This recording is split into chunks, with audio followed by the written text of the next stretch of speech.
हुजूर फरमाने लगे, देखो बंदा सादा था, बात कितनी गहरी कर गया है। इमाम गजाली फरमाते, बद्दू था, सादा बंदा था, नबी पाक की बारगाह में आया, अचानक सलाम ली और पता क्या कहता है? कहता है, या रसूल अल्लाह सल्लल्लाहु तआला अलैहि वसल्लम, क़यामत वाले दिन हिसाब किसने लेना है?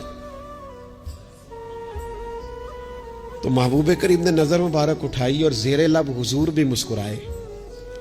फरमाया, हिसाब अल्लाह ताला ने लेना है। तो उसने कंधे पे चादर रखी और मुस्कुराने लगा।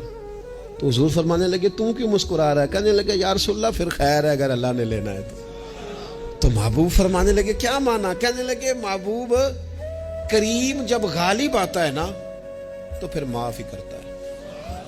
करीम जब गालिब आता है ना, उसने जब गालिब आना है ना, किसी बुजुर्ग से किसी ने कहा था कि बतौर मिसाल पूछता हूं, अगर आपका हिसाब कयामत के दिन आपके माँ बाप के जिम्मे रखा जाए, तो बुजुर्ग कहने लगे, नहीं नहीं, रब भी ठीक है, मेरा मालिक माँ बाप से ज्यादा प्यार करता है।